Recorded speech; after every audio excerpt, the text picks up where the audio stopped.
Imagine a poker world where you would just know what to study, what is important, and what you can ignore on your way to a healthy win rate. Well, after playing poker for the best part of 10 years, I now know a thing or two about how to go about poker study and getting the priorities right. In this video, I will break down 5 things that have helped me improve at poker that I wish I had known much earlier in my career. Especially the last one is so important that I would probably be a losing player if I hadn't understood it and come to terms with it. My name is Andreas Wagner. I'm a live low-stakes professional poker player based in London, and I'm sharing these tips with you today.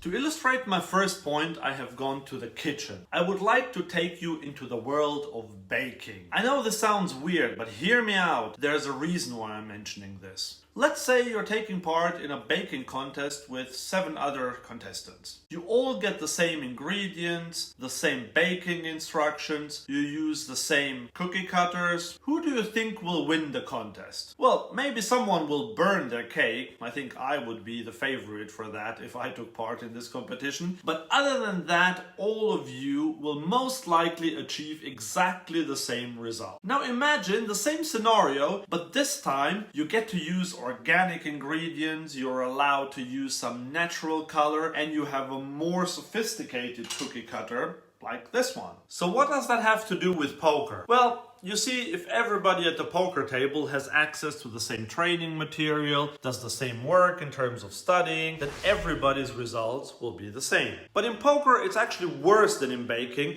because you have to pay rake. So you will end up a net loser if your skill level is the same as everybody else's. But if you use the equivalent of a bigger and nicer cookie cutter, better ingredients, better coloring, then you will do better. So learn how to calculate pot odds, do drills on GTO Wizard to train a specific spot, or get a feel for how often a specific range hits the flop hard by playing around with Flopzilla. Because, and this is the first thing I wish I knew when I learned poker, your results come from doing work that others don't do. But it has to be the right work, not like a student of mine recently. He got really obsessed by some poker math that absolutely doesn't matter. By the way, do you say math or maths? Because in the UK it's maths, in North America I think it is math. But anyway, he wanted to know what the chances are of getting dealt pocket aces twice in a row, and then what the chances are of losing twice in a row to a hand like 9 deuce offsuit. Calculating that is not impossible, but it is difficult, and quite frankly, it's totally pointless. I managed to refocus his attention to math that really matters. For example, how to calculate pot odds, or how to know what your equity is if you have 9 flush draw outs with just 1 card to come. Or how often a bluff needs to get through to be profitable if you bet half pot on the river. This is the essential poker math that every player needs to know. But when we start out, we tend to focus too much on the math that we don't understand or simply doesn't matter. But now I know the necessary poker math is simpler than I thought.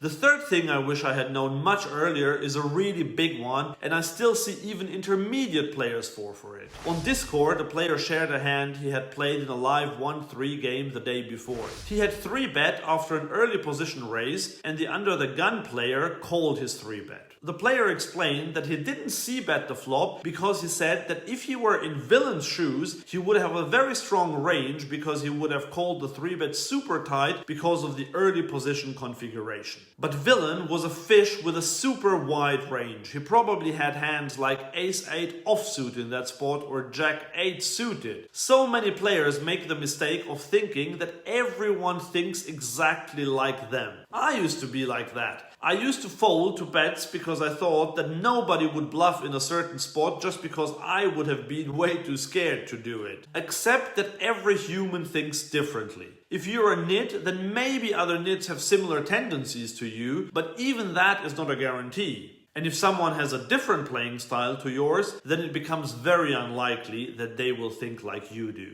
So the third thing that I wished I had known when learning poker is to stop projecting.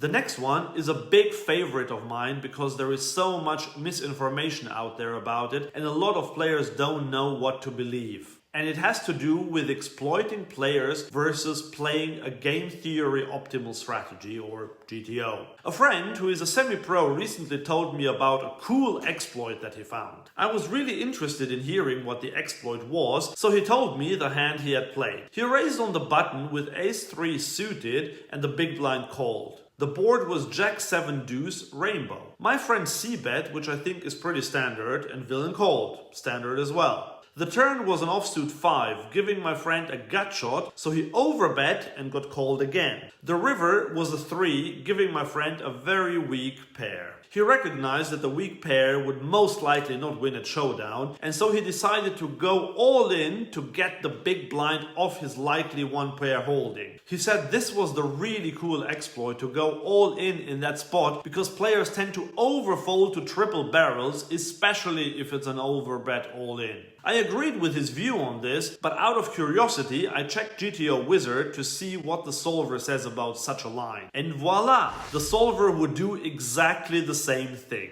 So the river jam is totally not a cool new exploit. It is what the solver would do too. So what's my point here? There are a lot of live poker players who say that they don't care about GTO. They are exploitative players, they say. And as long as they read their opponents right, they don't need to think about game theory. As you know, I am a live player myself, and I think that playing GTO at live low-stakes games would mean to burn money most of the time. However, and this is the fourth thing I wish I knew earlier, you need to know the theory before exploiting someone. If you have no idea what the GTO solutions are, you leave success to coincidence. And on to the last one, and this one is so important if you want to enjoy poker, but also if you want to enjoy life. When I first started playing poker about a decade ago, I got really frustrated when villain hit their 2 outer against me, or when the one card came in that gave me a great hand, but villain an even better one, or that an ace came on the flop when I had pocket kings. I felt that I was treated unfairly. I complained to the universe for such bad luck and played worse afterwards. I'm not a tilt monkey and I've never been one, but in the past I didn't know how to deal with my frustrations. I kept obsessing about things that were not in my control. Think about it. If you're all in as a big favorite and you happen to lose because villain sucks out on you, and then in the next hand you get check raised on the flop when all you have is ace high. Which hand is the more important one? Definitely the second one, even though there is a lot less money at stake in this one. In the first hand, there is nothing you can do. In the second hand, however, you get to decide what to do. It doesn't mean that you will win the hand, but you have a choice to make. You can call, you can fold, or you can raise. So focus on that. It took me a while to accept that I need to focus on what I can control and ignore all the things that are not in my control. But you can definitely control how to improve poker. So make sure you don't make any of these 3 costly mistakes I talked about in this video here.